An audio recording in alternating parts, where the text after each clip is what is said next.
p.m. If you'd please rise. Repeat the pledge of allegiance after me.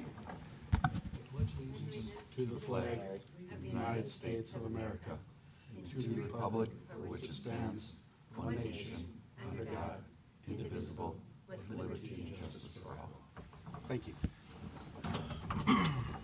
All right. Well, thanks for everyone who showed up tonight. It's always nice to have a few people here. Lauren, would you call the roll? Councilmember Tradewell. Here. Mayor Rolfe. Here.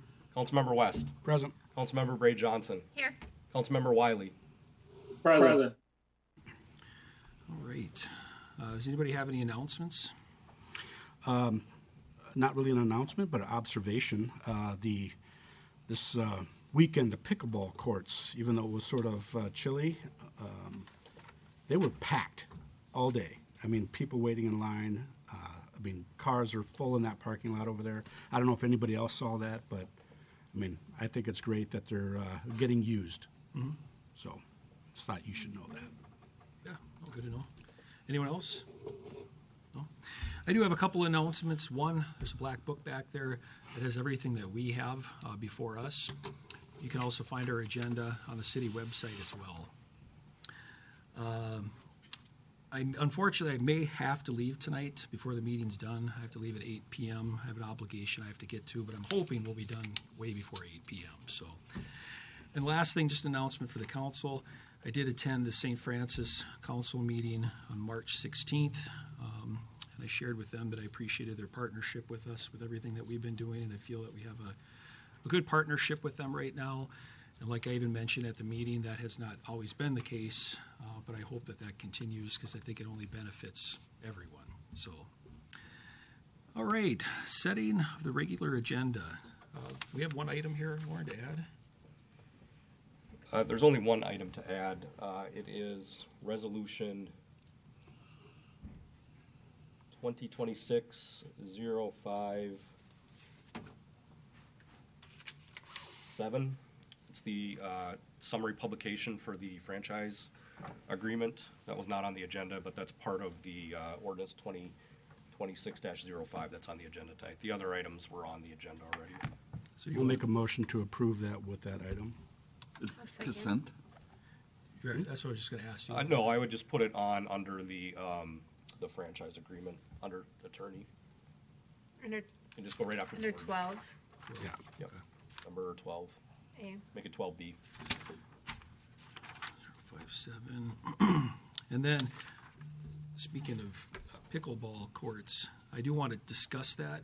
I think we could do it under building updates, but I'm fine adding it as an item if that's easier, because I think it's all kind of incorporated, but you have a preference? Yeah, that's fine. No, I don't have a preference. I'll just hold it for that time then. Okay. All right. So did we have a motion by Councilmember West? And I'm sorry, who did the second? Councilmember Bray Johnson. Any further discussion? Hearing none, all in favor indicate by saying aye. Aye. Aye. Aye. Motion passes 5-0. All right, we're to the public forum. This is an opportunity if there's anyone that wants to talk to us about an item that is not on the agenda. I'd ask for you to come up now. Again, if it's not on the agenda. And if you can just state your name and address for the record, that'd be great. My whole home address? Just, yeah, your address. Okay. I'm Dr. Danny Ruff. I live 19388 Arrowhead Street, Oak Grove, Minnesota. I'm here because I'm here to speak on behalf of the lot that is for sale off of 22. We put an offer in, and we just wanted to kind of come here and explain our stance on it and why we think we're a good opportunity for this community. So, I'm Dr. Danny Ruff, like I said. I'm a chiropractor and I'm a functional neurologist. We also live here in Oak Grove. My husband and I and our 3 dogs. I am a veteran. I served in the military for 11 years. I've been on multiple deployments. I served as a truck driver, a combat medic, and a flight medic. I spent many, many years in emergency medicine, but I watched a lot of people suffer after coming out with little to no hope or guidance. So I learned about the brain and caring for the brain and the body together and how beneficial it can be. I learned that when it's properly taken care of, your body is actually more capable of anything than we've been led to believe. So I went to chiropractic school, and now I focus on helping not only service members and first responders, but families struggling with a wide array of different ailments, from Parkinson's to ADHD, TBI, and a lot of people that don't actually have a diagnosis. They're just struggling with a lot of different symptoms and they don't know what to do. Most of the people that come to me have little to no hope left. And what we get to do is we get to bring those families that hope. But we provide a very unique and specialized care, not only to the people that come through our doors, but through people beyond just our community. We actually have people come from cities around just to come seek our care. We actually even have somebody that comes from Iowa to seek our care. But we have a very specialized and unique care that we provide. Beyond the care, we also work really, really hard to bring our community together. So I have these that I wanted to give to you guys. But beyond just the care within my doors, we host community events. So we have 2 years in a row now, we've done an end of summer bash where we have the whole community together. We bring several different vendors. Last year we had about 25 different local vendors from the St. Francis, Anoka, Ham Lake areas all come together, set up in our parking lot. We provided a bounce house, cotton candy, face painting, and provided it free for the community. We had probably over 100-something people show up last year. Our first year was even bigger. We learned our lesson, don't have it at the same time as the state fair. So we'll move it up a little bit this year. But on top of that, we also do a Santa event every year. We open it to the public. It's free. We give kids gifts. We let them come, spend time with Santa. This year we had over 100 kids show up. Last year we had about 80. So each year it keeps growing. And then beyond those, we do have a lot of smaller events where we just bring the community together. We have a lot of mom events where everybody can get together. We have some with actually just service members, different people that have either served as first responders or military. It's kind of a safe space for people to get together, talk about things, and then we also take that time to help educate them into simple things that they can do to take care of themselves. But all of this to say, not only are we an asset to the community as residents and a business owner, we really do try to create a good community. We want to be more of a tight-knit community and bring everyone together, because healing is so much more than just a medication, a supplement, a diet. It is the community. It is the connection that we're supposed to have. So we really want to try hard to bring our community together, especially in the world we live in today. But we are not just an outside run-of-the-mill investor. We've done our research. I've spent way too much time researching. I've spoken to many different business owners. We already have a pretty good idea of everyone that will be in each of our spaces. The last one we're still trying to figure out is we've listened to the city. Everybody wants a coffee shop, but we got to find somebody to do a coffee shop. Caribou says that we don't have enough road traffic just yet, but we've talked to a few different places, scooters, a few small business owners that are also looking to open. So we are listening to our community and what we want to put in there as well. And we don't also, one thing I also want to mention is we don't plan to sit on this. We want to purchase it, and our goal is to be open by spring. I want to move into the new space. I will also be in the space myself. We're moving from our current space because we've completely outgrown it, and we'll expand into there. And then, well, our price does seem a little low, I'm sure, to you guys looking at it. We do think it is a fair price for the land that is there and the work that needs to be done. And I do think it's an excellent deal when you consider the value that we will bring to our community and that we already do bring. That's all. Thank you. Please. Thank you. Thanks, Danny. All right. Yes, sir. Yes. If you could just state your name and address for the record, please. Thank you, Mayor and council members. My name's Chuck Edwards. I live in East Bethel, Minnesota. My address is 3334 207th Lane Northeast in the city of East Bethel. I'm here in support of Dr. Danny Ruff and her husband Jordan. I work for a Kinghorn Construction, who is also a family business, a veteran-owned business. I've been there for 8 years. I've worked with those guys when I had my own company for about 20 years. We don't take on just any project. You know, we're proud of what we build, and we're a design build contractor, so we build things right, things that look really, really good. I want to talk, Danny's made a real good clarification on who she is and her business and what they want to do. I'd just like to speak a little bit about Dr. Danny's vision of this project. You know, she didn't come to us looking to build the cheapest four-corner building that we can put up just to make it the code and just fill it with, you know, irrelevant tenants. Danny and Jordan are sincerely looking to build something that stands out, and you know, they're willing to make the investment in the building. We all know that adds to a cost. You know, most people, when we want to put up a strip mall or something like that, you know, they kind of really don't think that way. They figure the least amount of money spent on the building, they'll make more money in rent. Danny and Jordan, I think, have a little different vision in that. You know, pride and ownership. They're going to be a tenant in the building. You know, so I think they're going to be really good property owners. But then, so this building for Dr. Danny's practice is also going to have another additional 3 to 4 lease spaces as well.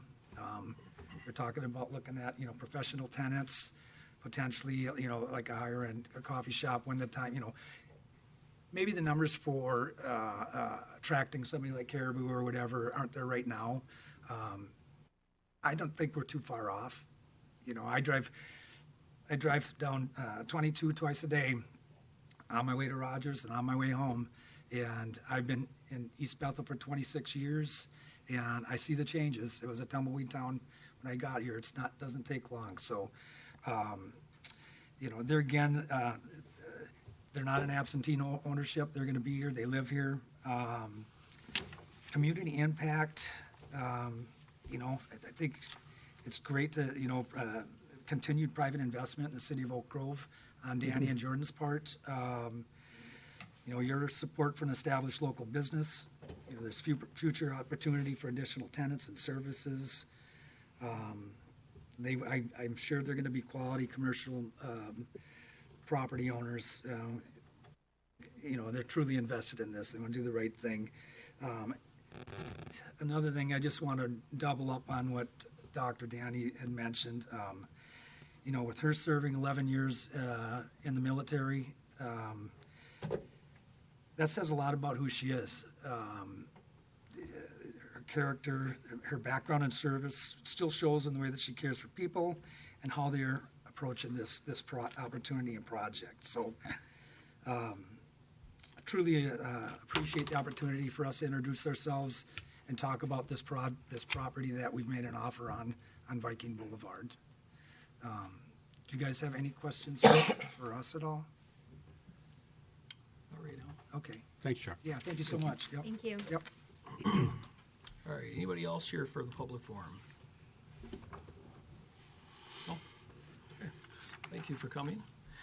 All right, approval of council minutes.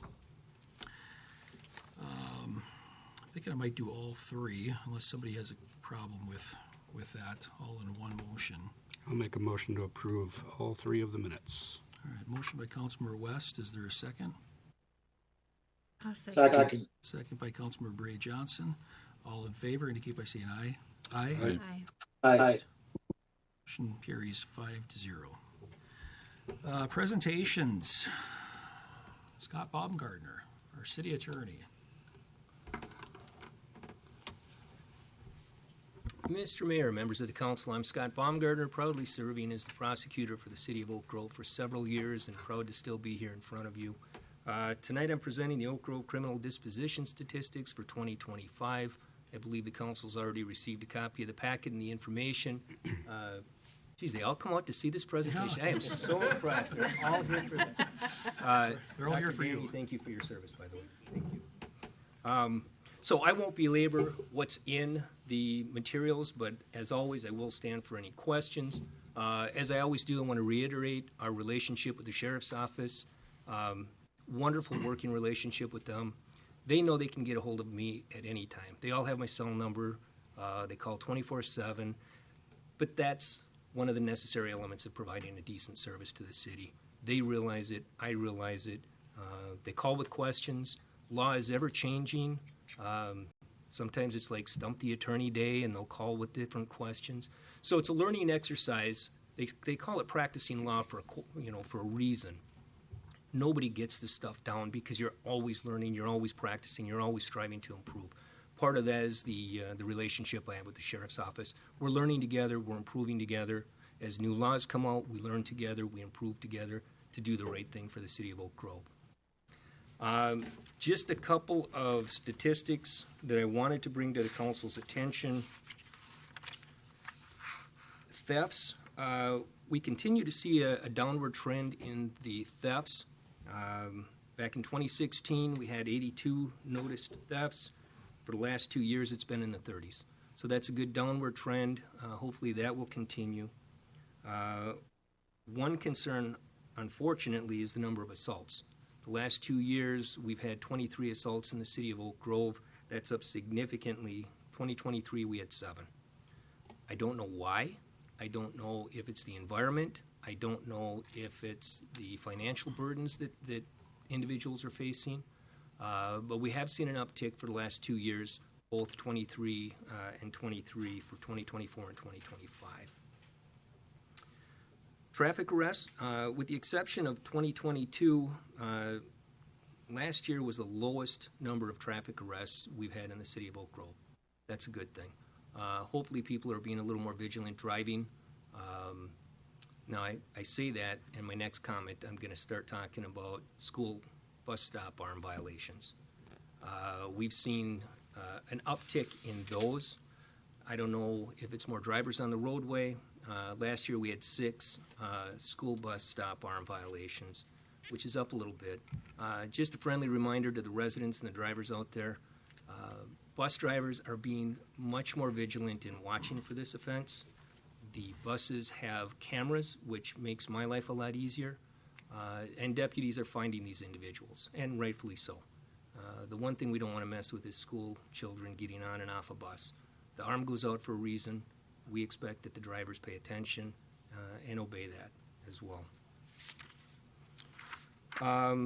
The other thing that we noticed was there was an uptick a little bit in DWI refusals. When somebody's arrested for a DWI, they have the obligation, or they have to take a breath test. Refusing to take a test is considered a crime.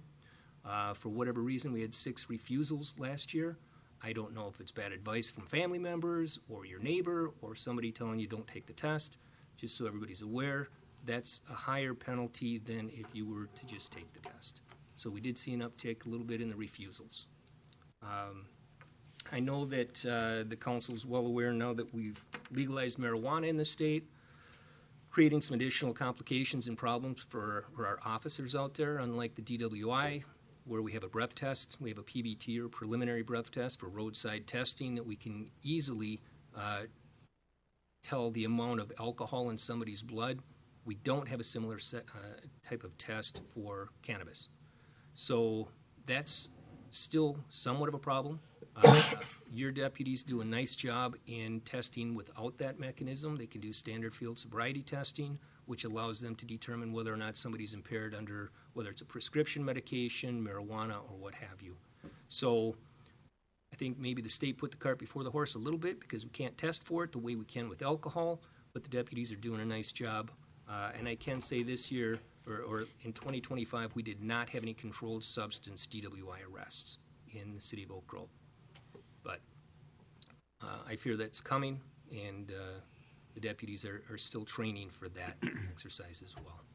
So with that, Mr. Mayor, members of the council, I'll stand for any questions. I know you've got a full house here, and I don't expect they'll all leave when I'm done, so we can. Do you have any questions?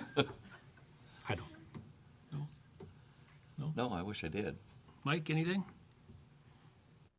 No, other than to say, Scott, it'd be nice to have you back for a year or two here. Thanks, Mike. I wish you were in person. It's good seeing you again, even on the little video screen there. Yeah.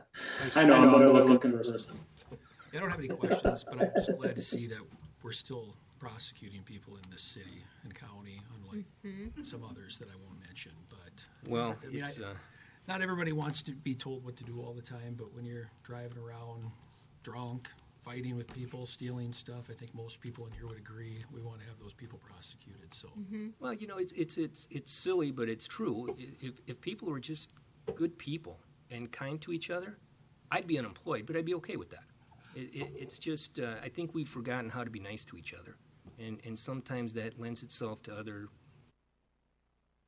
extracurricular that we don't need, thus the assaults and everything else. So we're here for a reason, we're here for a purpose, and if everybody behaved, we wouldn't need laws, right? But we have them, we expect people to obey them. The community is entitled to that. They certainly should hold us to a standard of enforcing that, much like they do with the deputies. That's what we do. So it's unfortunate that it's a necessary evil that we have to be employed to handle. thanks for coming out. Thank you, guys. Thank you. Thank you. Yeah, well, Appreciate Hard you. work. Thank you. All right, Oak Grove West Cemetery. Do you want to take this one, Lauren, or? I can just introduce it. Council, you may recall last, I think November, the Oak Grove West Cemetery was here to present to the council about their cemetery and the possibility of the city taking over the cemetery. Council had some questions. They did prepare a packet that was included in your packet tonight of some of those answers, and they've requested to address the council about the issue again tonight. So there's a couple representatives from the cemetery here. Like to say anything? If so, can you just introduce yourself? Marie McCallum, I'm resident of West Oak Grove Cemetery right now.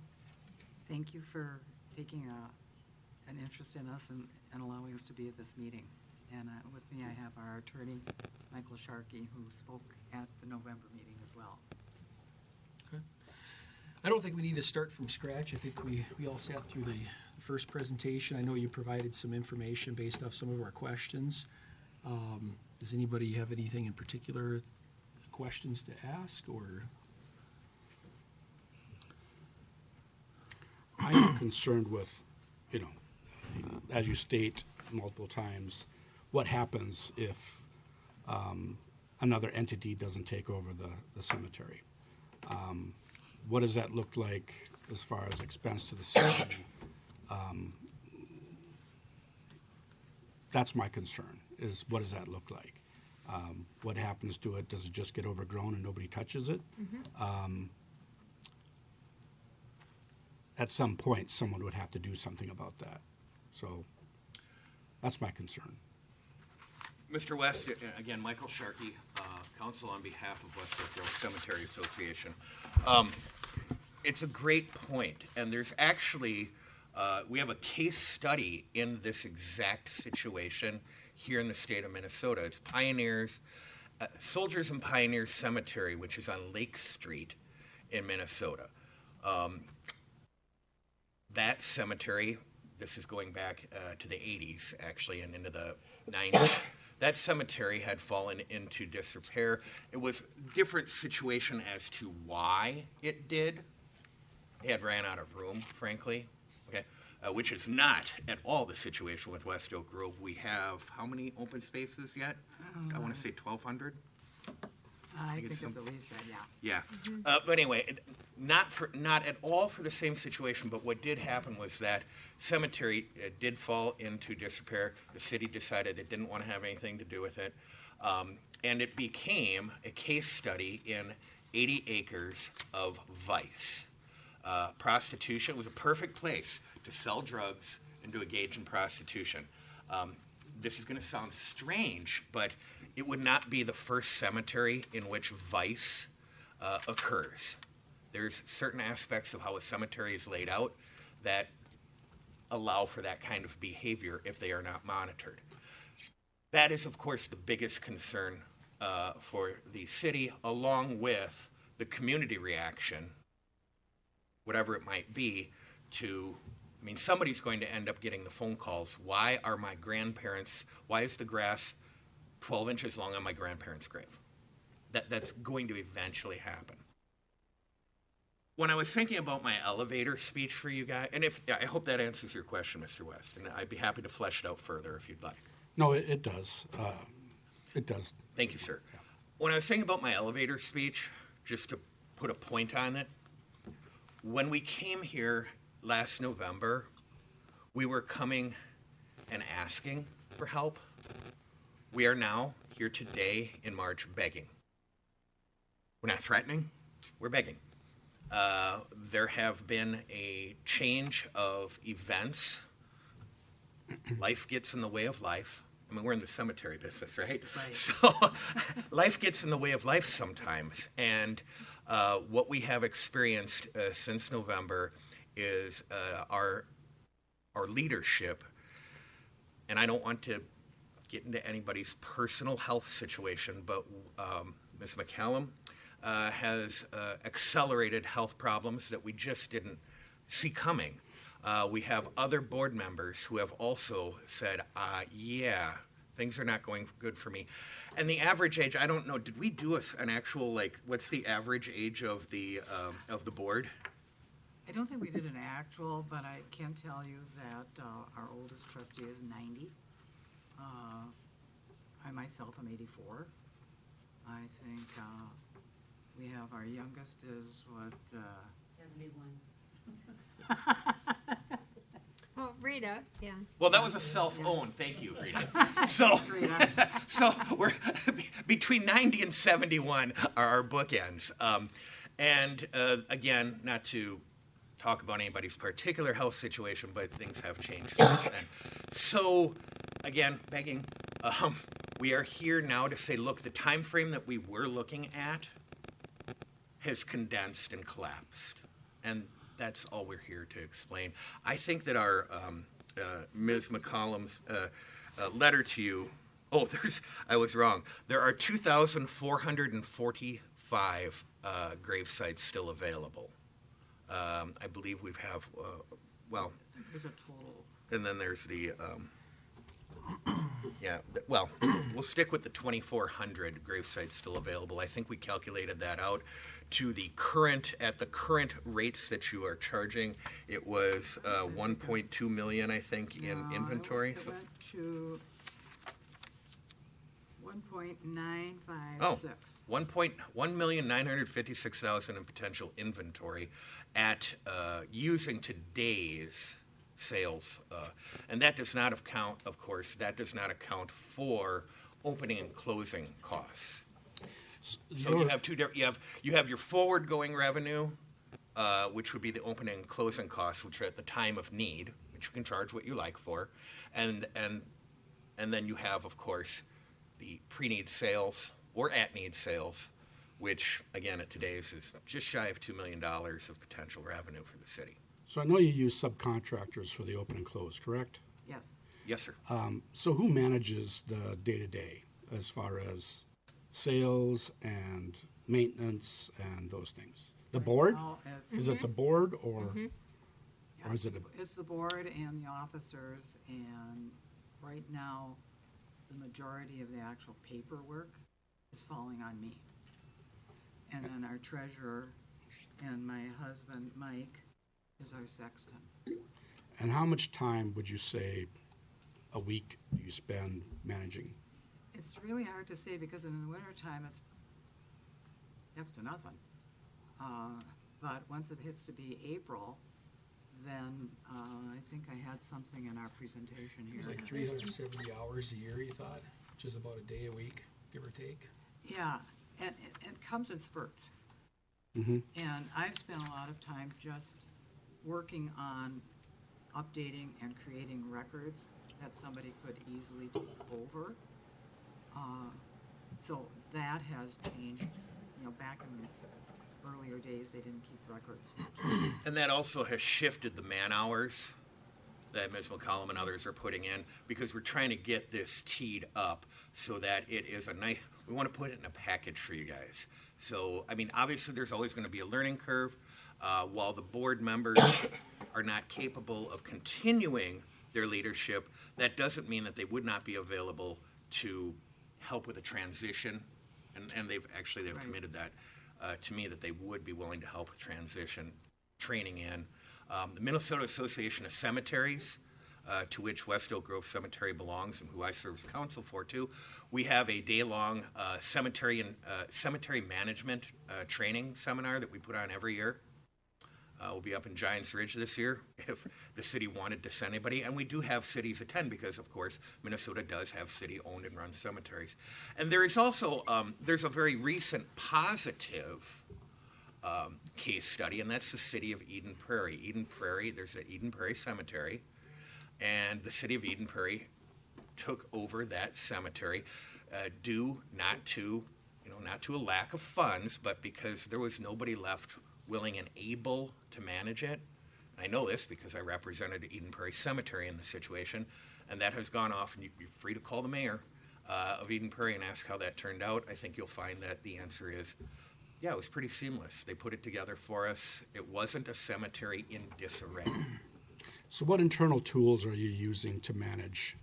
Is everything on 3x5 cards, or you have a database? And that's part of what Marie's been working on. It's a very good question. We do have 3x5 cards, yes. Yep. And Well, that's not a good. That's not a good thing. That's not a selling Handwritten point. map. And that's what we're trying. That's why she's been working and putting in this time to try to get that converted to a more modern. Right. And Database. the fact is that I'm not a computer expert, and my computer is not, a business commercial, so I kind of struggle, especially when they keep changing programs on you. Okay. They are working towards, again, getting these things into a more modern format. We do have an owner's list now. We do have a mailing list. So it's come quite a long ways. Any other questions, John? No, that's it. Thank you. I appreciate that. I don't know if I really have questions or not. I have a heart like we all do, but I'm also trying to get the emotions out of this and figure out what's the best thing for the city. And when I look at it, one, we don't have the staff to do this, so we would have to hire staff. So that's something that we have to consider. And based off the information that you had provided, I'm not an expert in this area, clearly. It was about 370 hours a year, which comes to about a day a week, right? And I know some weeks or some periods of the year are a little busier, some are a little slower, but we're just kind of averaging it out. And so we would have to look to hire somebody. I don't know what the going rate is for that right now, but it's probably more than we think it is. The one thing I had thought about is, what did Anoka County say? Will they take it over? Anoka County would not. Anoka County would say that they would quote and you'll forgive me, it's MnSTAT 306, and I can't give you the point next two numbers off the top of my head, but Anoka County would say, you look to the municipality, not to the county. And that has been, them. and that has been the tradition in Minnesota when this happens. Right. It might be a tradition, but have we asked them? I leave that to you. I have not asked them, but we do have burials in our cemetery that are Civil War veterans. And I'm not the person to address as to what that means, but I've seen some quotes about county boards appropriating revenue, Michael, regarding. It's a law in the books that nobody's actually invoked, but there's some somewhat arcane law that if you have Civil War dead in a cemetery, you can ask the county for financial help. We don't need financial help. That isn't they're paying an attorney, heck, right? We don't need, okay, yeah. We don't, yeah, we don't, yeah, they're paying a nationally recognized specialist here, guys. We don't need money. We need manpower. We need help. That's what we need. Right. But my other concern is if it was one cemetery in the city, I guess that's one thing. But I think are there four, Lauren? But one's the church. So they probably would never ask. Yeah, to go over. two other private ones, Right. Cedar West. There's one by Dunlop, St. Pat's. Right. Am I missing one? And I'm not against what you're trying to do here. We're all in a position right now that it's like, what's the best option? But I just have concerns about setting the city up for problems in the future. Maybe there's enough money now to keep things going for a while, but at some point, the city's gonna have to budget money, and maybe that's okay, maybe it's not. I won't be up here at that time to decide that, but that's what my concerns are. And I don't really know if there's really a way to address those concerns without just saying that's what my concerns are. I personally, before I'd even consider even maybe moving forward, is I'd want the county asked to see if they would do that. And they may not, but I think it's worth at least seeing what other avenues we have. Because again, I don't want the place, to not be kept up and for people's loved ones and all that. I totally get it. Like I said, I have a heart here, but I'm just trying to figure out what the best way of accomplishing this for everyone. You've mentioned a couple times that there's a lot of money involved and all that. Can a private person take it over as a company? I don't know. There's really no such thing as private cemetery management beyond a large corporate cemetery. So Lakewood in Minneapolis, okay, where there are vice presidents and senators and luminaries of Minnesota history. Yeah, okay, yes. But for small cemeteries, it just really isn't out there. Right. There's not a desire for it, or it's not legal. No, it's legal. There's just not a market for it. Right. Because I'm just saying, if it's all this money and there's potentially a couple $1 million in today's dollar, clearly we're not going to fill that cemetery this year. I'm just saying, has anyone ever done that? Again, if anybody would know about it, I certainly would. And there's no such thing as what I guess we would best put as a small market cemetery. If you had a Lakewood situation, there might be corporate entities interested in that, but not for a cemetery the size of West Oak Grove. I do know that the city of East Bethel has 3 cemeteries that they have. And I think that I know of another cemetery on the north side here who has a corporate sponsorship that assists them. We have not had anybody come forward with that. We did put that information out to our membership when we asked them for permission, their desire if they wanted to approach the city. And no luck. And so I guess the real question is, this isn't really a question, it's just me thinking out loud here, is what kind of appetite does the residents in this city have down the road when the city's now having to budget for the cemetery? Maybe there's a huge appetite for it. I don't know. But that's just, these are the things that are kind of going through my head, trying to figure out the best approach. All legitimate concerns, Mayor. All legitimate concerns. I'm going to say this very openly and honestly. I understand that you're not excited about this, okay? You don't want to be in the cemetery business. We understand that. What we are trying to do is set this up so that if the city of Oak Grove does take over, that it is set up in a way that is as seamless as it can be. There's always going to be a few little glitches, right? But that you're taking on a cemetery that is financially sound. We have money in the bank. We have a lot of potential future revenue. What we don't have is manpower. What we need help with is that manpower. And if the city takes this over, the city can run it. Otherwise, again, this is not a threat. It is a known fact, because we've seen it, what happens when Ms. McCollum and the other members between 90 and 71 are no longer there. The grass isn't going to get cut. There's going to be trash. You're going to have council who is here presenting about criminal activities. We'll be talking about West Oak Grove Cemetery. And we got, drug dealers there or whatever. That's all the things. And again, we have a case study on this in Minnesota, Soldiers and Pioneers. So we're just trying to do this in a way that we want to work with the city as best we can. We don't want to become a blight.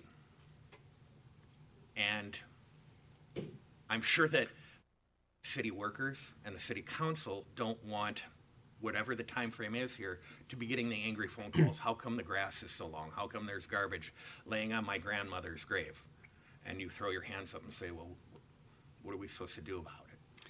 Yeah, I think Weston's right. I mean, we should probably go to Anoka County first and get an answer one way or the other. I would always want to be more proactive than reactive, and that's why I'd like having this discussion up front.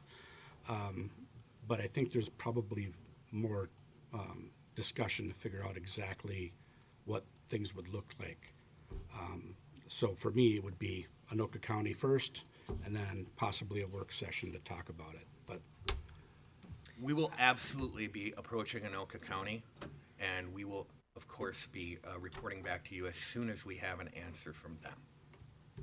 And I guess I want to give other people an opportunity too, but Councilmember West kind of gave you his thoughts. Mine are very similar, is checking out Anoka County. Two is, I think the work session is a great idea, because Lauren, I'd like to know how this would really look for the city taking it over. Right. And the other one, we have others within the city. I know you're saying it's not normally a popular thing, or it's never happened at all, I think you had mentioned, but would one of the other cemeteries in our city be willing to look at that one too and take that over?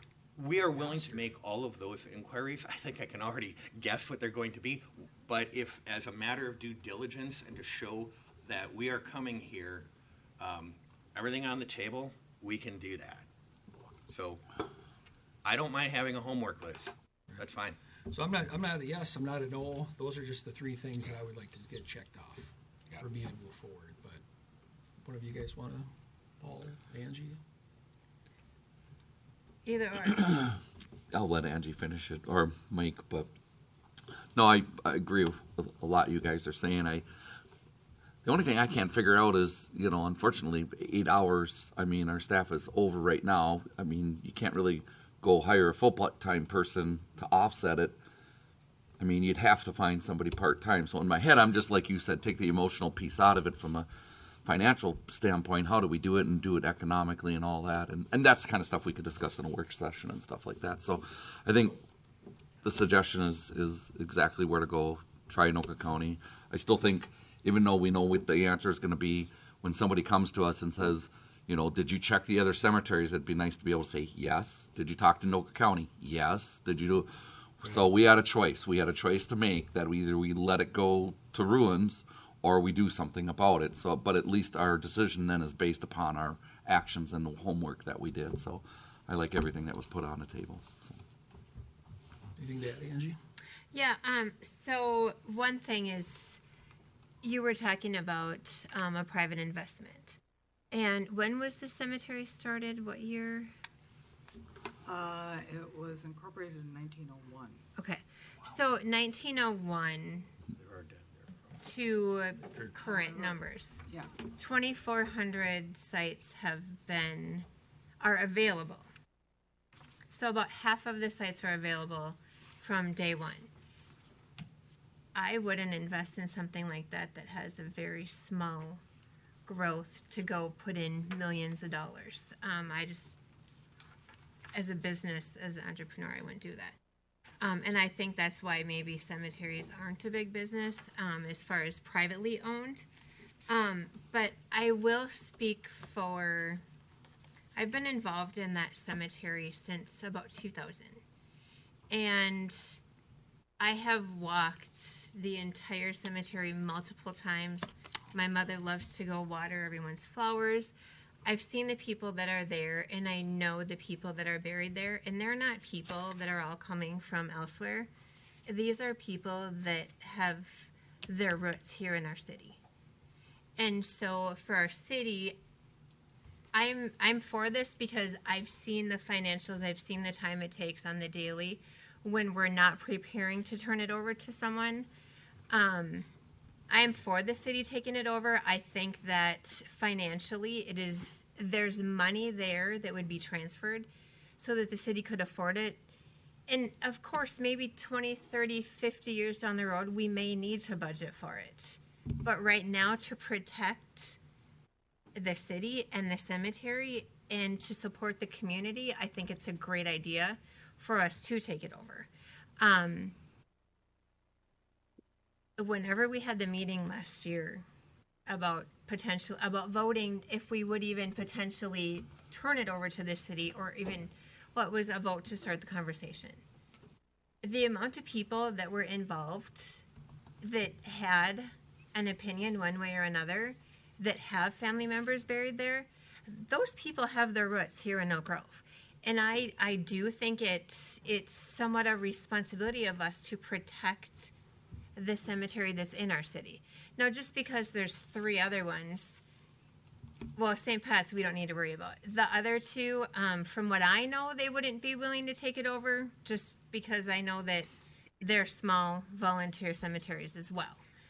But of course, go and ask and do your homework and your due diligence. But I'm for us figuring out how to take this over, because I know that I wouldn't want my family members' stones to be destroyed, the history that's there. I mean, if you have seen the way that cemeteries can get destroyed, I wouldn't want to see that in our city. And I care about our community and the people that are there. I wouldn't want to see that happen. And I'm listening to a lot of people that have people there too. So that's where I'm at on it. I know it's not going to cost us a ton of money. Would we have to hire someone part-time? Potentially, yes. But I don't think that, I think that's better than what the possible repercussions of us not taking it over would be. So, and we've spent hundreds of hours on Mr. Sharkey, and there's still going to be money left to turn over to the city if the city were to take it over, because he's been a beautiful attorney just to advise. So that's about all I have right now. And the only thing I would add is, that's kind of the point I was getting at, is eventually, nobody wants to take it over because eventually there's not going to be any money. So these other cemeteries are probably not going to take it over. So the real question is, that I think we all have to answer, not right this second, but are we willing, is the, like I used the word before, is there enough appetite in the city to know at some point, it could be 5 years from now, it could be 50 years from now, whatever it happens to be, is at some point the city's going to have to budget for it. And I think that's what we have to see in my face. But again, I'm not a yes, I'm not a no, I just would like a little bit more. But Mike, I don't want to forget about you. You got anything to add? Well, I'm not in favor of taking over, at least especially at this time. I think we could do more research and contacting some of the other cities like East Bethel and even the church and others, and seeing how many other places are having this issue come up. You might find that you can join them all together and have one person hired to handle all the different cemeteries. So I think it's worth looking at, and maybe together we can work something out like that. But I'm not in favor of putting that tax burden on the city of Oak Grove, at least at this time, because eventually that money will run out and all the plots will be sold, and then it will become a burden on the taxpayer. Thank you. So I think to move forward, and if anybody disagrees with me, there's a few questions you guys are going to look into. More or less the other cemeteries in the community, check with Anoka County, and then could work with our city administrator to have a work session to see what would this really look like, and what other cities, and I'm sure other cities have, you've named a couple, but are there any in our general area that have had the same situation, and kind of what came of that? Because again, we all have a heart up here. We're just trying to figure out what the best way is to do what we got to do here. So, yeah, I can't speak to like Bethel as to when they actually acquired their different cemeteries. I know like Eden Prairie was 2022 and into 2023. Okay. as I In believe East Bethel. even in Champlin's a little, not our neighbor, but closer than Eden Prairie, I think they took one over like last year. So I'd be curious to see what that was about. And I think they may have some concerns now with, maybe somebody else asking about Champlin Cemetery. I'm not sure. Right. And East Bethel has the city runs theirs So, now. And Ramsey has a city-owned. Is that correct, Gary? Yeah. Do they have just the one? They have two, Ramsey. right. So I guess I would say, we're not trying to kick the can down the road here, but, we can set up a meeting whenever you and our city administrator feels that time's the appropriate time. Because again, I know there's people here who have loved ones, there's other people in the city that do too, but we also answer to, more than just the people that are here, 9,000 people in a roundabout. I guess they're not all adults, but you get the idea. So, I'm sure we'll figure something out at some point, so, Population here is getting a little older. right. This is true. On behalf of the cemetery, I want to thank you, Mayor, council members, Yes, thank you. for giving us a chance to speak with you again. Appreciate that. Thanks for coming. Thank you. Thank you. And if there's anything else I can help with, Yeah. We'll be reporting back to you on our homework. Appreciate that. Bet. Well, appreciate it, and thank you for everyone who came for this, so. Yes. All right, we are to the consent agenda. I think our city administrator will put it up on the board. We are going to vote in one motion for all of those items, unless someone on the council, city staff, or somebody in the audience would like to pull one. Can't see the letters, Lauren. There you go. There you go. Are we getting a refund for his last two? Maybe we'll just give it a second so the audio doesn't pick all that up. I need the money. All right. Anybody have an item they'd like to pull? No? I'll make a motion then to approve. Sorry. I would need to pull claims and accounts. Oh, Oh, There's payment on there to two council members, they have to abstain from claims and accounts. got it. Okay. All right. For that Good- little bit. Good catch. I didn't even think about that, but yeah, good catch. I just remembered. all right. I'll make a motion to approve the consent agenda, items B, C, D, E, F, G, and H. Second? All right, motion by Councilmember Tradewell, second by Councilmember West, and we'll do a roll call vote. Councilmember Tradewell, Aye. Mayor Rolfe, Aye. Councilmember West, Aye. Councilmember Ray Johnson, Aye. Councilmember Wiley, Aye. All right. And then we will go to claims and account, and there are two expenses, two of them are for council members from the last election for an overpayment of their filing fee, so that's being refunded, $48 each. So I would look for a motion to approve. Motion to approve. Second. Motion by Councilmember West, second by Councilmember Bray Johnson. And again, we'll do a roll call vote. Councilmember Tradewell, Abstain. Mayor Rolfe, Aye. Councilmember West, Aye. Councilmember Ray Johnson, Aye. Councilmember Wiley, I'll abstain. All right. Motion carries 3-2. Two abstentions. All right. Stop that, but I didn't. Chief, you're up.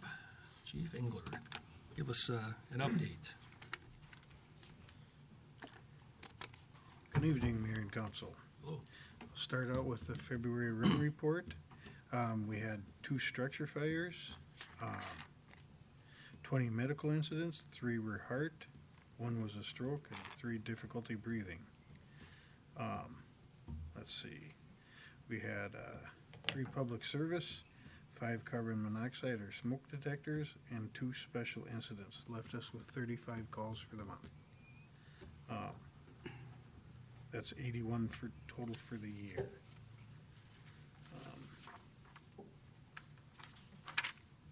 Some other updates we have going on. Saturday, April 4th, we'll have a children's egg hunt at Station 2 from 10 till noon.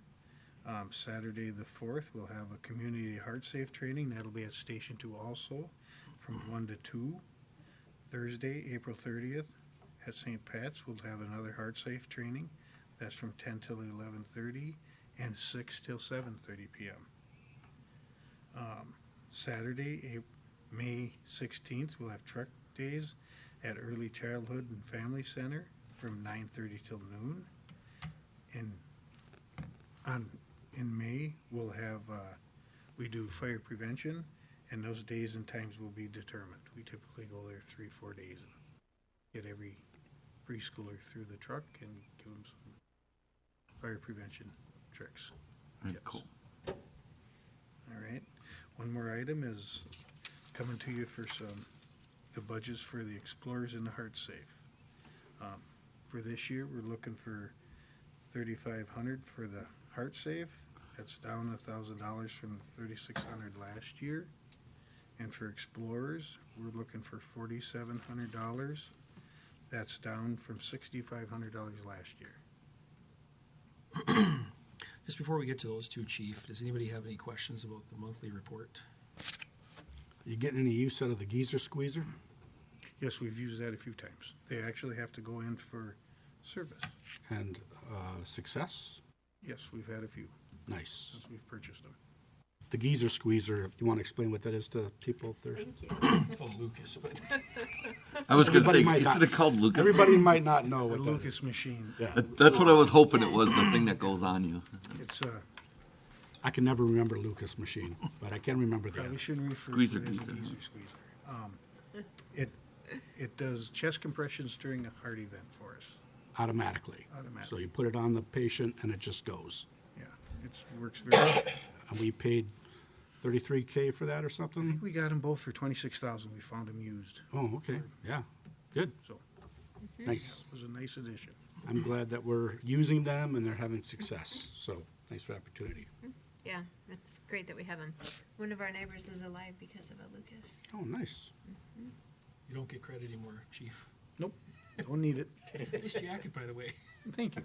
It is nice. I do like it. All right. So Heart Safe, you say you're down 1,000 from last year. We're trying to reduce them. Perfect. And then the other was Explorers. But my question is, are the firefighters being paid, or is that a volunteer thing? They're starting to volunteer their hours to try to reduce the budget. Okay. All right.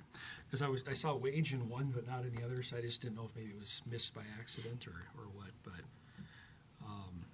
I personally am fine with these. I wouldn't want it to get any higher, if anything, even a little lower, just based off we fund these through the charitable gambling, and that's not always a guarantee that that's going to be around forever. But I think the Heart Safe is a great thing, and I think the Explorers is a good thing. And so,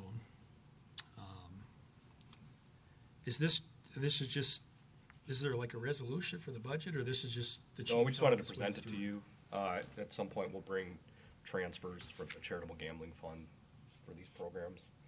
Okay. You could adopt it if you wanted to, but we can bring back a formal resolution or transfer later. Okay. I guess we can wait until you're ready. It'd be nice to adopt it so we can pay the, Hey, Which is it? the annual. Why, You guys on the same page? why do we need to wait any longer to not just adopt it tonight? You don't, you Just can do get it it tonight. done? Yeah, I said you can do it tonight. No. If you want me to bring back a formal resolution. I'm fine doing it tonight if I'll make a motion to approve them both. I'll second. All right, so we have a motion by Councilmember West, second by Councilmember Ray Johnson. And for these two items, I look for a roll call vote. Councilmember Tradewell, Aye. Mayor Rolfe, Aye. Councilmember West, All right, Councilmember Bray Johnson, Aye. Councilmember Wiley, Aye. All right, motion carries 5-0. So what resolution number would that be? he'll have to come up with it. So it'll probably be 58, 59, I would guess. Yeah, that's what I was wondering. Where was 58? 57 was It's 12B. 57s. Yeah, so 58 will be next. Oh, yeah, 58 will be next. 58 or what did 59, resolution permit? whatever. So that's the only thing I'd say, Chief, is these, again, they're coming out of the charitable gambling. So if that goes away, then this will go away, or we're going to have to figure out how to budget a different way for it. So. Sure. Thank you. Any more questions? How's it going out in the field? You're out there every day, so that's why I just thought I'd It's ask. going well. Yeah. Are you happy with the progress? And what they're doing? Or yes. Because I know you'll say no if you're not, so, Right. yeah. Are you sticking around for a building update? Okay, all right, perfect. Then I won't ask now. All right, Chuck. Yes, good evening, Mr. Mayor, Council. First item on the agenda I have for you is the plans are complete for Cedar Drive improvements, and these are the improvements from, that extend from Viking southward all the way to your city limits line of 181st. And we'd like to get that out to bids, with the opening on the scheduled for April 22nd, and at the end of your last meeting in April, you could consider award. And, we have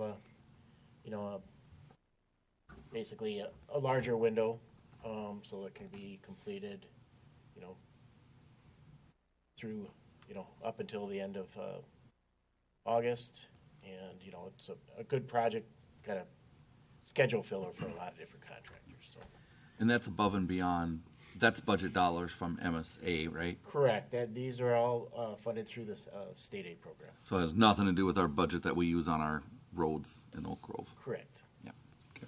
The only question I had, Chuck, and I tried to look through like that 50 pages of elevation, plane, and all these different things, but Come on. we talked about it last fall of, what is that road? Swan Lake? Swan Lake, of doing, what was it, like 50 feet of it or something? Yeah, if you look, it's, we've done that. Okay. It goes back maybe 100 feet. Or 100, I couldn't remember exactly what it was. Is it to I just the wanna ditch? Keep the gravel off the new roads. Yeah. Yeah, it extends, Matt and I looked at that and we settled upon a distance, and I'm trying to recall what that distance is, but it's beyond, the right-of-way line. It's, I could find you the page number if you'd like.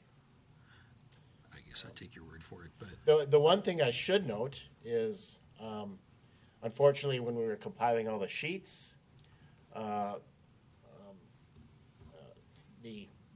a draft version of the cover sheet was added, and I don't know if you noticed that, but there's an additional council member, Brady Johnson, that is not a real person. So that has been caught and fixed. Brady? Yeah. Yeah, as in Bray Johnson. Oh, you got that? She got credit kind of twice, so we got that resolved. Good old Brady. and so the portion on Swan Lake, is that something that we need to take out of our road maintenance, or? No, is it- that'll just be part of the project. Okay, well, that's good. To your point, it's if you could, 91 of the PDF. Chuck, do you think this is gonna help the water situation over there where they have water in their basements in the spring, or is this not gonna do anything for them? No, that's more of a. That's I mean, a water table thing. We are isn't it? improving. We're replacing culverts, and we, doing some. So it may help, but not significantly. Okay. Also, I think item of note is, the cemetery down there. There's always been an issue with cars along the road, during Service. service. And so what we've done is we've added curb, and we've added parallel parking along the cemetery there, so people can park. Aren't we adding that little plow kick out when we're doing roads? Yes. Doesn't look like it's on Swan there. Yeah, Swan is just such. But I mean, coming out onto Cedar.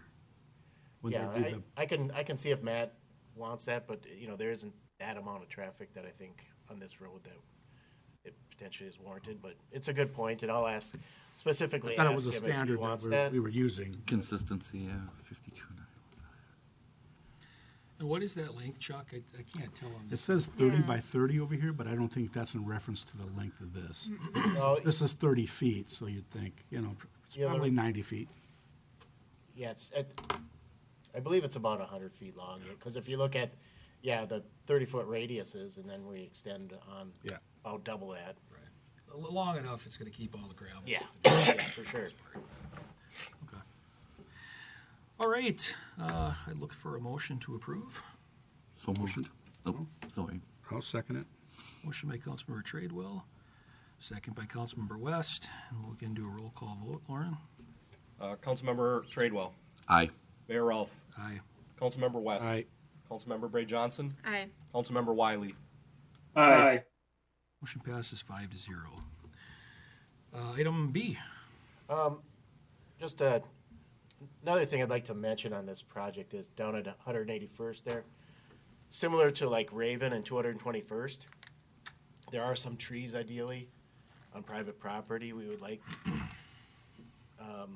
we'd like to see trimmed up or removed. And so Matt and I are going to be, reaching out to that homeowner and seeing what we can do there. I'm sorry, what intersection are we talking about? 181st and Cedar. Okay, got it. Down there.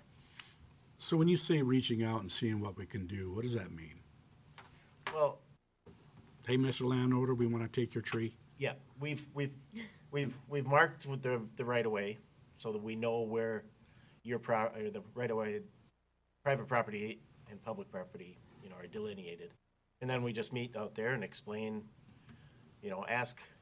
see what their willingness is, and then, maybe some potentially horse trading as far as, if we take these trees down, maybe there's some other additional tree planting we could do a little bit further back for them, or just see what they're willing to do. Well, that's what I wanted to hear. I just didn't want to hear, we're taking your trees and tough toenails, Negotiating. Yeah, that does not work well. Good. So. We've gotten phone calls already. Well, You'd be hearing about that.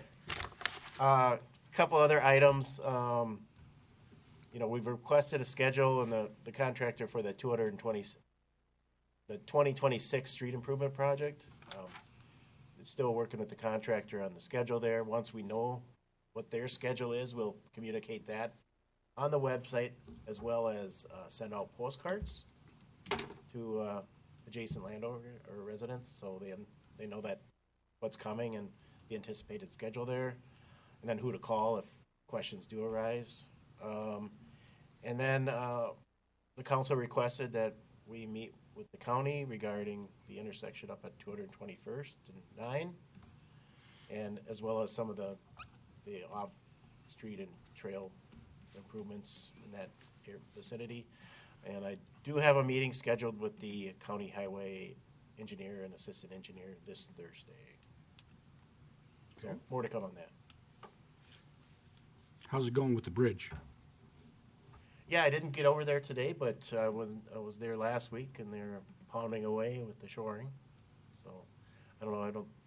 I haven't heard any feedback, concerns regarding The pilings on pilings. Saturdays? And it's loud if you go over there, and but they're making progress. Chuck, what's the warranty again for Nightingale up by the Snow Hill where they put that culvert in? Remember I brought that up like last fall, that there's still kind of that bump there? Was it like a year, you said? Or Yes, it's a year of the pavement. Okay. Yeah. I just want to make sure before that's up, we go look at it, because I don't know if it's gotten any worse, but clearly it hasn't gotten any better.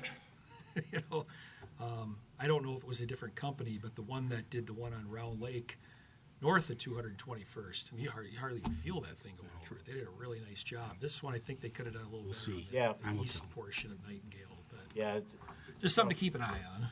no, but thank you for that, and we'll specifically visit that next week and check that out, Matt and I. Anything else for Chuck? Mike, anything for Chuck? Nope. Thanks, Chuck. Have a good evening, everyone. Thanks, Chuck. Thank you. You as well. Thank you. All right, city attorney. Assuming your take, or is he there? Oh, there There he is. He did his hair for the night. I'm here. Thank you, Mr. Mayor. Yes, I'm here to talk about the Comcast franchise agreement that is before you. This is the franchise that we've been negotiating with Comcast for just about a year now. It's been extended. The previous franchise was extended twice, and this would expire on Wednesday, should it not be approved. I have in the memo laid out the differences between the 2013 franchise that was granted and then this 2026 franchise that would be in place until 2036, should it be approved. Right. I think it's a good record, or note on the record here, that a lot of people over the years have, contacted me about Comcast and the quality of service and that the city's making all this money. So for the record, I'm just putting out there, we do not collect a franchise fee. We could collect up to 5% is my understanding, but we do not collect a franchise fee because all that is just one more tax for the residents. Whether you call it a fee or not, that's what it is. So I just wanted to put that on the record that we do not collect any type of a franchise fee, so. Correct. That's correct. Thank you. Unless anybody has any questions, I'd look for a motion. I'll make a motion. Motion by Councilmember Bray Johnson. Is there a second? I'll second. Second by Councilmember West. We'll do a roll call vote. Councilmember Tradewell, Aye. Mayor Rolfe, Aye. Councilmember West, Aye. Councilmember Bray Johnson, Aye. Councilmember Wiley, Aye. All right, motion passes 5-0. Yeah. There was the resolution I added to related to this, the. Oh, yes. Summary, public Yep. summary. Yep, I'm sorry. All right, so I look for a motion to approve that. Motion to approve. Second. Motion by Councilmember Tradewell, second by Councilmember Bray Johnson. Again, we'll do a roll call vote. Councilmember Tradewell, Aye. Mayor Rolfe, Aye. Councilmember West, Aye. Councilmember Bray Johnson, Aye. Councilmember Wiley, Aye. All right, that motion passes 5-0. Any updates, sir? I don't have any additional updates for you tonight, but I will stand for questions if you have questions on anything that I'm working on. Anybody have any questions? So you got to be here for the closed meeting. Is he here for the closed meeting? no, he doesn't need to be here for the closed session unless you want him here. Have a good night then. Fantastic. Good seeing you all. We'll see you soon. Yep. Thank you. Have a good night. Have a good night. Well, yep. Aye. All right, city administrator updates. There's a couple things I wanted to check in with the council on. We talked a little bit about charitable gambling with the Explorers and Heartsite budget. We did have an organization reach out that had received some of the funds in the past to see if we were doing the grants again. I did tell them that the council did kind of pause that last year because of the new building. And my understanding is the council was waiting until the new building was done to see if the fire department needed any funds for that, but is there? I think that's what we council still decided. Pick it stand? up next year and see what. Yep. I thought that council was at the that time consensus. wants to Yeah. do, so. Okay. I know we've done some for those who've come helped us with the tree lighting and that kind of stuff, but I think any actual requests, I think we've just take it up with the new council next year, I guess. That works. One other thing, the animal control contract with Companion Animal Care and Control. I had checked in with the council, I don't remember if it was in December or January, about cats, and at that time, the council said just dogs. So there is a note on the dispatch if someone calls for a stray cat that we're only doing dogs, and I just wanted to check in with you guys on that again, because they have received a few calls recently about stray cats. They're not picking them up. I would say no cats. I could half consider it if it has a collar, but or else they're probably all feral cats for the most part, and they're expensive. And a cat can take care of itself in the wild. Pretty good. I'm just thinking that bill's gonna really go up if somebody starts putting the cat live trap out. But anybody else think differently? My daughter-in-law, she rescues them. I'm waiting on this one. I didn't say hurt the kitties. I said kitties can be pretty good on their own. There's stray cats everywhere. It would cost us thousands of dollars. I would love to rescue them all, Personally? but no. Personally. I would. I would say you put a live trap in my yard, you'll get a half a dozen. I know. We have one that walks across the front of ours driveway. However, I mean, if a rescue came in and live trapped them and at least TNR'd them, that would be great. But it would cost us thousands of dollars. I mean, I know people that let their cats have kittens and they let them run and no. Sounds like it's unanimous. Yep.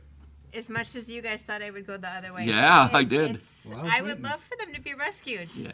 But it would cost the city a lot of money, and that's where I have to get I didn't think you'd go unemotional. the other way, but I thought you'd have something to share, which you did, which is good. Yeah. Mike, do you agree, disagree? You want kitties? No, I don't want any of that. There's too many around those. All right. I like the birds instead. The kill birds. Thank you. One thing I would say though, could I don't know if the deputies have a microchip scanner in their vehicles. If they at least did that, if somebody got a cat and was concerned about it, because if they have a chip, then they're most likely have a home. Other than that, no, I wouldn't. Maybe it's something worth when Lieutenant Knotts is at their next meeting. Yeah, it's a great Yeah, question for him. ask him. Yeah, I mean, if it's something as simple as that. Yep. but Yeah. I just don't want to have them taken to Woodbury. Right. No, I don't either. Do officers in other cities have microchip scanners? I don't know if they all do, but I do know some do. Really? Okay. Does your chaplain? We keep the two separate. There's actually grants out there too that you can get those things. Yeah, yeah. I know some do, but I'm not sure about ours. But I will find that out. You know, the fire department, you know, they always save cats with a ladder, so maybe we should get the fire department a scanner. No. I'm joking. All right, Laura, we got to move on here. Yeah. Sounds Yep. like it's getting expensive. Keeps thinking, hey, more calls. I do have one more thing that I don't need an answer on today, but I just want to check to see if the council would be open to moving that last meeting in April, the 27th, to a different day, maybe even the next day on the 28th. I have a personal conflict that night. The 28th of April? Oh, The 27th is the meeting. I would propose just moving it to like the next night or another night that week. 28th.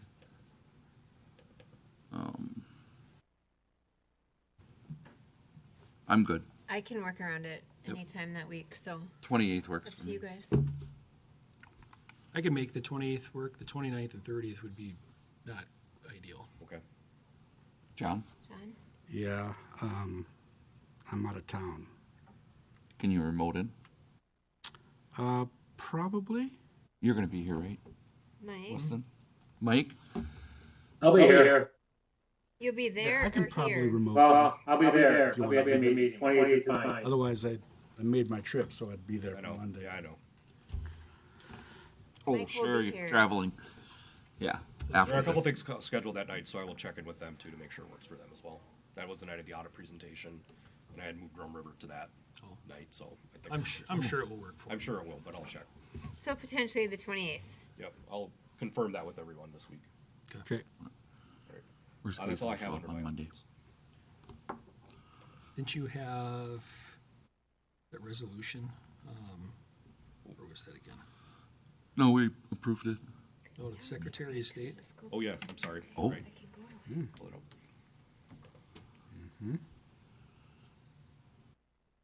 I think it's in here, isn't it? Isn't It is. It's at the end of the packet. Council, you may remember over a year ago. Let me get to the page. Page 189, the packet.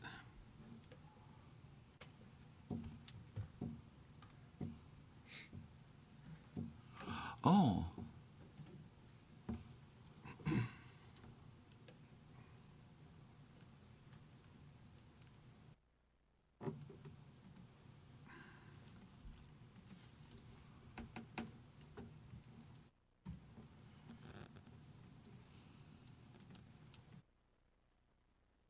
It is warm.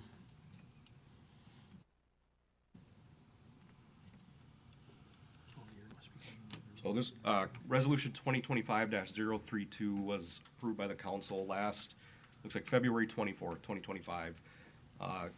Couple things there. It said city staff are directed to engage with Anoka County, the Minnesota Office of the Secretary of State, and any other governmental entity to provide the discontinuation of electronic poll rosters at city precincts pursuant to resolution 24-101. It goes on to say staff are hereby directed and authorized to negotiate and renegotiate any agreement between the city and Anoka County to discontinue the use of electronic poll rosters at city precincts.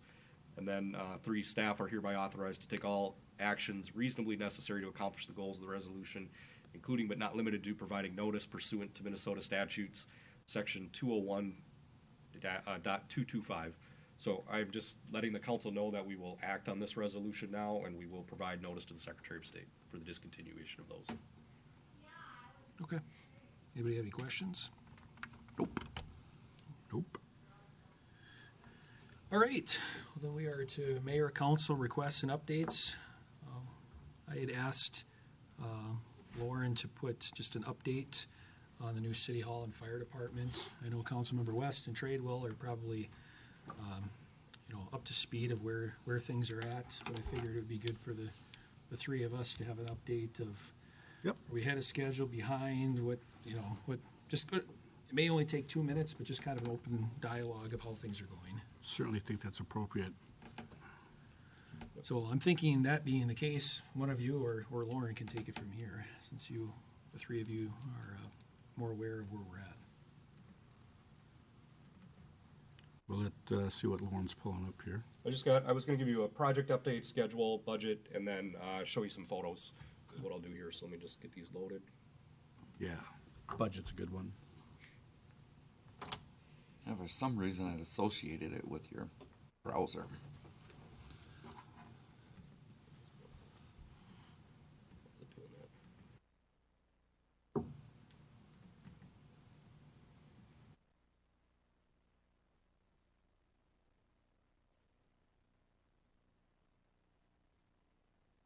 Let's try it a different way.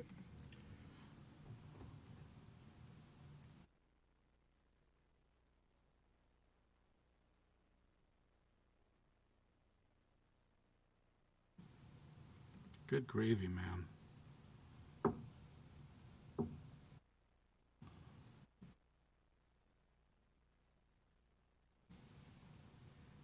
Here's a recent aerial shot of the construction project. Since this picture was taken 2 weeks ago, a lot more of the steel has been erected, and they've started the actual decking on the roof. I believe the roof is on schedule to be start being installed next week. All the precast panels are up. We are having a building committee meeting on Wednesday to discuss some minor issues with the precast panels with the architect, go back to the contractor to discuss. Some of the features you can see here is the entryway of City Hall. Here's another one with some of the decking going up. This is a view looking east through the back side of the apparatus bays of the fire station. You can see the steel and then the decking. Lauren, I just want a point of clarification. It's on schedule, the current schedule. It's not on the original. The original schedule, correct? Yeah, yeah. So the contractor has given us a substantial completion date of November 20th. We signed the contract in September of 2025. The original bid said they would complete it in 365 days, so there's been a little discrepancy ever since they started. Those are things we're working through with the contractor, and we're reminding them of the Yes. schedule every time we meet with them. When we're talking about schedule, we always need to bring up that fact, please. Yep. This is a view looking east again through the entryway. You can see the opening for the skylight that will be added later.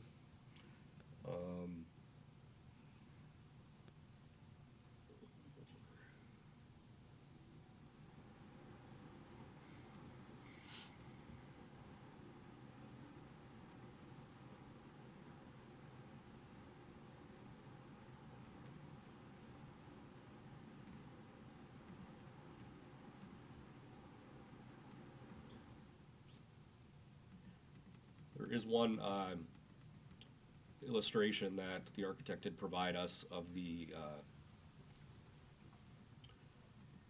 entryway. So some of you have seen this, but probably not all of you. This is a rendition of what the part of the entryway will look like in the new City Hall. Chambers, reception area, the entrance to the EOC, the training. We did approve a water fountain instead of the greenery. No, we didn't. No, we didn't. We did not. Yes, a koi pond. Let's take donations. Let's get her done. I thought it looked pretty nice, clean, simple. So, will you put any chairs out there for people to sit if they're waiting? If there's a big long line to. Yeah. Or is there any room for that if necessary? There is if it actual becomes room necessary. there is room for some seating in the Okay. council chamber, so we'll have a bench or something out there. Yes. Yeah.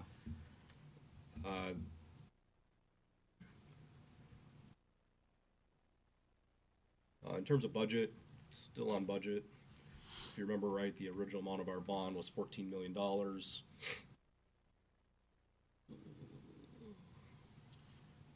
We have paid now 2.253 million in project costs, so 21% of the budget, estimated construction budget remaining 8,223,282.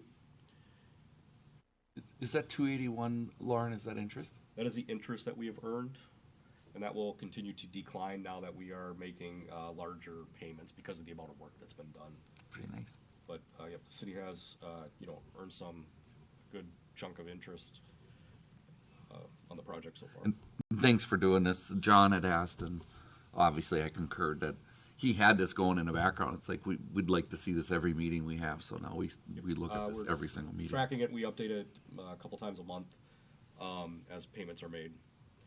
The soft costs, 2.1 million is what we're estimated at. We're at about 1.9 million right now. There's just two items that we need to firm up those estimates on, but we should have those by the end of the week. Maybe an item for you guys to approve at the next council meeting. In terms of purchasing, we did purchase some used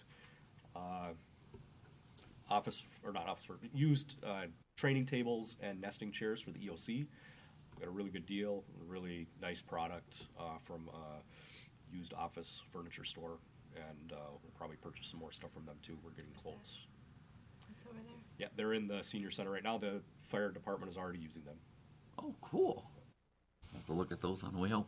We estimate, I think we saved at least 25 grand. Yeah. By doing that. Wow. Awesome. Things are going good. Any questions about any of this? No?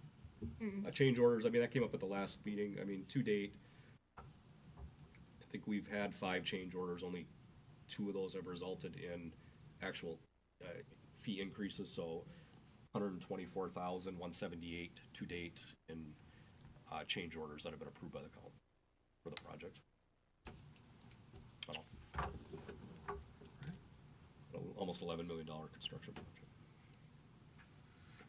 All right. Thanks for all that work, Lauren. Yeah. Anything to add, thanks, Chief? Rob, too. Rob, like you said, Oh, Rob is over there every day. I try to head over there with him when I can, too, but he's keeping a good eye on the project. He's our eyes on the ground. Yes, he is. Yeah. Anything to add, Chief? Oh, we've been pretty fortunate, other than the one subcontractor, the rest have been pretty good. You talking about the foundation guys?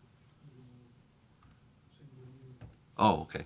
How about the ground in there? Is it fine? Good? The ground, for the most part, seems to be thawed. They have started back from they're gonna remove the support, suspect soon. Finish backfill and then get the plumbing and start to Nice. Awesome. Okay. try to keep on schedule. Perfect. I'm sure I'll say it several more times, but I do appreciate you and Lauren and the two of you coming in for all these meetings. I know it's a lot of work, but it looks like things are going well. John would love to say I did miss my first building meeting last week. Why would I say that? Missing my you just love it when I'm late, but you're late too sometimes. Once. Yeah. I was late once. As the project progresses, we will probably start having those meetings more frequently. They've been basically monthly, but It'd be a quicker it's starting turnaround. happening more now. And again, if anyone wants to go for a field trip, just let me know. Yeah. We can go after 4 o'clock, this site seems to be okay. You can go out there and ask any questions. Next time it hits 65, Alrighty I'm going to be then. there. For you. There you go. I thought of it today. Rob's a great tour guide. Yeah. And thank you for everything you do. I probably should say it more. We will be, I have a proposed payment for Rob too for doing this work, so that will be at hopefully the next meeting. Yeah.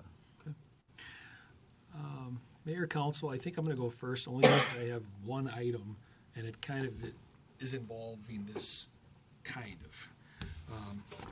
I put my art to work here, and you want to pass these down here. And Chief, if you want one, you can get one here. I should have emailed you one, Mike. I'm sorry. I did email Mike one, but I can put it up on the screen too. Oh. I will say I'm not an artist. This is not to scale because I realized 1, 2, and 3 for the pickleball courts are maybe larger than our existing building here. I was going to say, yeah, you're a little out of scale. And a That's little okay. oblong, and one's bigger than the other. But So it's kind of just a conversation here. We know where the building's going to be, at least for me. There's been some residents who want, improvements and additions to or extension to trails. Very, very few ever talk about any type of a playground outside of the ponds neighborhood. Pickleball seems to be the one thing that I hear a lot about. And so I've been kind of looking at this land and walked it a couple of times and looked at the aerial. This isn't something we have to vote on tonight or anything, but this is just something I'm kind of proposing of just what I think would be good. Literally, keep the north parking lot because we're still going to continue to have the Christmas tree lighting and maybe some other events. I don't know if we have 5 pine trees out there, but I guessed. That's what the highlight green and the kind of the X over it is the pine trees. Behind that, there's a rather large area between the building and the parking lot that I just don't know what we would do there. We're not going to put a playground in because we have one already. If we went back to soccer fields, what are you going to put one in there and then have everything else on the other side of the parking lot? It just seems kind of strange to me. So I'm proposing 3 pickleball courts. I could be swayed one way or another, whether it's 2 or 4 or whatever, but I just know that the 2 on the other side of the city are rather busy, like I think you mentioned at the beginning of the meeting. There's another chunk of land there. This, I really like the Park Commission. I don't want to just say, well, this is just how we're going to do it here, but it's a big area that maybe that would be a nice Veterans Memorial area that you have room to grow versus in front of the building. And there could be Veteran Day, events or different things that you could have a large mass of people there if one wanted with a nice parking lot. I know we're still kind of talking about the building, and it's worth gathering the information, but at least just for my proposal here is eliminate the south parking lot, and turn that all back into soccer fields or football fields or a multi-use or whatever. The reason why I like to keep the north side parking lot is there may be times during election, especially in the morning and the evening, that we might just run out of parking. I know that that's not a super close parking lot, but it does give an alternative versus people in the front lot trying to figure out where to go or blocking the chief's fire trucks from getting out in an emergency. So pancake breakfast, all those types. Right, those different things. Clearly, all this stuff could wait, but I'm thinking it's just time to put it. This is what people have been talking to me about, probably been talking to you guys too. We know it's popular to use park funds to put these pickleball courts in, which clearly could be done right now, based off even the contractors' area they have fenced off. I think it also helps. I'm not proposing we should do lights or anything, but one could right now, much easier than doing it after the fact. But people don't usually play pickleball in the wintertime, so it might not be necessary for lighting. But it gives us some options. And I would propose, again, one chain link fence around the whole thing, not each one individually, which will save some money. Yeah, somebody's ball might go over into someone else's, but generally that's kind of how it is. Clearly on the west side of the city, they were built at 2 different times, so that kind of makes sense. But for me, I like to just move forward with these pickleball courts. Again, clearly don't have it to scale here because I think it's bigger than the building here. But the Veterans Memorial, I would just like that kind of passed on to the Park Commission of something to consider for them. If they want to maybe think about a second area. I don't mean 2 areas, I just mean another alternative area. So I don't know if there's any appetite for this or not. I have talked to Lauren about this just to see if we're able to get some numbers or even just some rough numbers. I don't know if you were able to get. I haven't yet, but I'll get some this week. Okay. Public Works. I know the individual pickleball courts are like 22 to 25,000 each. Yep. Right, and if you're building them together, I think you probably get a little bit better deal per court. So you're talking 60, 75,000. Something like that where you leave some space. Yeah. or something like that. Yeah. Yeah. So But you're then talking just put it around one fence. 75,000 without lights, that type of thing, but Right now, you currently have, I know it's not the scale, but you have the pickleball courts about where the septic system goes. Yeah. yeah, there's room though Yeah, I know there is. on this side of that. Right, and then where the Veterans Memorial is, depending on the size of that, there's actually 2 tanks that sit there for taking the wastewater, the gray, that's not gray water, the water that goes from the floor drains from the fire station. That's gonna get pumped into the, it's gonna stay in tanks. We'd probably have a draftsman do it to scale. Yeah. Right. Yeah, no, I appreciate you bringing that up because that's something I, You may wanna take the pickleball courts and make them go east-west instead of north-south. right. To get it along the back line there. Yeah. Yeah, and all that can clearly be moved around, and it's not going to be quite as big. And even the Veterans Memorial, that's about the size of the whole City Hall and Fire Department, which probably isn't going to be that big either. So, We left room for the Veterans Memorial in front of the City Hall. right. We did. But Weston's point of it growing is a good point, I think. Yeah, if it, if we're just gonna put in like a little statue and a couple of flagpoles and nothing else forever, then okay. But I don't, a veterans part, like the one on Anoka, when they started selling pavers and stuff, that thing grew quick and now it's got a covered shelter on it, more flagpoles. Yeah, and, they have events there, memorial events and things like that. Elk River's got a really nice one too. Yeah, I think giving ourselves some room is a really good idea that Weston has here. And I do like the pickleball thing. I've been an advocate for that from the beginning. And I think 3 more in the same spot would be great because then you could have tournaments. Gonna have to have a couple bleachers. The city hall removal and parking lot removal, I think that's a no-brainer. But we're still waiting on information on that, on this building, and if something's gonna stay. But definitely leaving that north parking lot because overflow parking for elections, the pancake breakfasts, even maybe the helicopter landing area if need be. I don't know. Lighting and- So, There's 11 trees. St. Pat's, yeah, exactly. I counted shadows. And even that parking lot there, when I walked it out, that's where the playground is and all that, and it's nice to have somewhere to. Well, and then if you put the pickleball over there, you'd park there by the shelters. You just walk over to the pickleball. So again, I don't know if there's an appetite. I personally would like to. You just thought do it while we're doing everything's ripped up and everything right now. Well, if you're gonna do power over there, I mean, especially if you're gonna move that memorial, you'd want to have power over there for the flagpoles and stuff. So while that lot is still up, it'd be a Perfect time. Yeah. Yep. Right. So I hate to bring this at like the 11th hour, but I kind of feel like it's time to 7:30. move forward sooner So- rather than later. I'm sorry. Go ahead. So then the other question is, what would we do with that space in front of City Hall that is reserved now for the memorial? It could I mean, are we still gonna put some flagpoles up there? Oh, yeah. Yeah, there'll be Okay.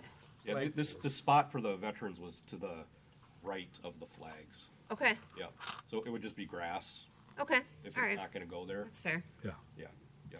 But I like the power idea. Maybe not for the pickleball courts, but for Veterans. the veterans. Memorial. There's also a similar spot on the left side of the flagpoles in front of the fire station. Sometimes you'll see statues and other memorials for Yeah. public safety. There's also a space there, and until we have something there, it would just be turf grass. We're thinking about putting like Rob Smith on a statue and putting Yeah, it there. memorialize him. Mike, any thoughts? Yay, nay? More info? Well, I'm in favor of pickleball courts, but I just think we're jumping the gun. I think we should wait, maybe have some meetings with us and parks if they're gonna be involved and, really work out a plan for the whole site. Not that that has to all be done, but just to make sure we have a flowing system and we don't just throw something in here, there, and say, oh, I wish I would have done that instead. I'd rather get more viewpoints on the whole picture and stuff. And I think we can wait another year if we have to for pickleball, or at least if we get closer to the end of the year. You can still always have time to run in power and stuff at that time.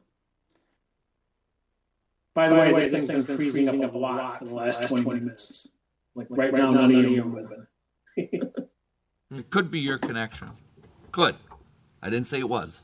Well, it wouldn't be the first time we had this issue. Okay. I guess, Lauren, what I'd like to see here is, I mean, we're not going to vote on this right this second, but, and I'm not going to be at the next meeting, but let's just say maybe by the next meeting, we could have the pricing, have a maybe better idea of a little further east, west, whatever it happens to be, so it's not in the middle of a holding pond or whatever. When's the next Parks meeting? The 15th or 16th, So after our 11th Couple is weeks. our next one that you'll be running. the 15th. So that would be before he got, I mean, this Yep. next meeting, so that. Yep, the 13th. Yep, we can have the information for you. Yes. Because, yeah, if we have the information, then you could take it to the parks and see what their See the thoughts appetite. are on it, Yeah. and then either decide to do it now or sometime between now and when Mike's talking, maybe next year, but at least have the information so we know what we're talking about. Well, and sorry. That timing is good because Parks is going to have the Veterans Memorial on their agenda. Oh, 15th, nice. so good timing. Right. Will you be at that meeting? Or no? I probably could be. Mike will be there. Mike will be. Okay, Mike will be there. All right. Yep. Weston, how close is the pickleball court to the building? You can't tell by the picture? No, you can't. Well, what part of the picture? It's not. I'm just gonna point out that concern if it's close because if people have windows open in the building or anything. Down here, if this complex down here, for the first two buildings, people hear that ball smacking the court every morning, and there's been actually a lot of comments on that. So it's just something to keep in mind about the placement of it. You know, in the spring or fall, when it's not too hot or cold, the people, we have employees with windows open, that could be quite a distraction all day. So it's just something to think about. Yeah, and I think it's on the fire department side where not much is happening, but you might have the same thing, Mike, we're talking about the homes that butt up to the west of it, so. Right, yeah. Somewhere between Matt and you and the chief can maybe at least come up with, like I say, it doesn't have to be like this is just an idea that. Yeah. Well, then if it's as busy as the other parks, which I assume it will be, yeah, you're right, for the neighbors around there, they might get tired of that, every day going like that all day long. So, And you just might- stuff to think about. And you might swap the two, I mean, I don't know, just an idea. Yeah. As long as they're both adjacent to the parking lot, it doesn't make a difference what, Yeah. where they're at. As long as they have way to get to I it. just personally think that side is better, just because, or else what are we gonna do with that chunk there? It would be weird to put a soccer field in right there and then have everything on the other side of the parking lot, I agree. but appreciate you entertaining it, and I guess the next meeting will have a little more information. I do like that placement of the memorial closer to the road than the pickleball courts because it's nice to drive by to see that. Yeah, I was just I would thinking, wanna like drive in by to see Elk that. River, when you drive by, I mean, it's there, Yeah, plain it's as huge. day. Yeah. Yep. Yep. I've Rather than seen pickleball, Mike- I'd rather see that. And I've seen, Mike, too, some communities, they'll put, hours of, so you don't have somebody on a nice 70-degree morning at 7 a.m. banging the ball around to the houses just to the west. So- Right. But I'm glad you brought that up, because I didn't think about that, so. I sent you a picture so you could see it. All right, that's all that I have. Paul, do you have anything? No, you still need to get out of here in 15 minutes. I'm gonna try, 17. John? No. Angie? I just wanted to say that yesterday on our neighborhood page, there was somebody that said there was an abduction or potential abduction at the park in my neighborhood. It was actually reported from the preserve park. I did talk to Lieutenant Knotts today because my neighborhood was like, Angie, what's going on? And he said there was no substantiated report. There's been no report of a child abducted. It was secondhand information. So for anybody that was worried about that, I just wanted to clarify. But it's a great time to remind your kids about stranger danger as well. YouTube, I know that our closed meeting that we had a couple weeks ago wasn't on the YouTube before. I don't know if it's on there yet. The closed meeting? Closed. They won't Well, be. I mean, our special session, sorry. Oh, Our special meeting. I'll put it on there if it's not. Okay, because I had somebody ask me about that. And then Mike said that this was freezing on him. I was watching the planning commission meeting the other night, and it froze on me. I don't know, 5 or 6 times. I told you once that it did, and then it came on. I had to exit out, come back in, and it caught up. But that wasn't my phone, because I had plenty of service. So I don't know what it is with Granicus causing that. And that's all for now. Okay. Thank you. Mike, anything? No, I do not have anything tonight. All right. We are going to be going into a closed session. Thanks, Chief. Kurt. All right, so I'm going to make a motion to go into closed session. I would look for Second? second by Councilmember West. So I'm making a motion to close this meeting pursuant to Minnesota statute, section 13D.05, subdivision 3C3, to consider offers for city-owned real property identified as 3052 Viking Boulevard Northwest, PID number 28-33-24-32-0002. Roll call vote will be needed. Councilmember Tradewell. Here. Mayor Rolfe. Here. Councilmember West. Present. Councilmember Bray Johnson. Here. Councilmember Wiley. Oh, hang on. Present. Wait a second here. No, I'm sorry. Go ahead. Never mind. I didn't know if we've gone into the closed Nope, session. that's just to close it. so This is that's what fine. we're doing. Got it. I can stop the regular meeting now.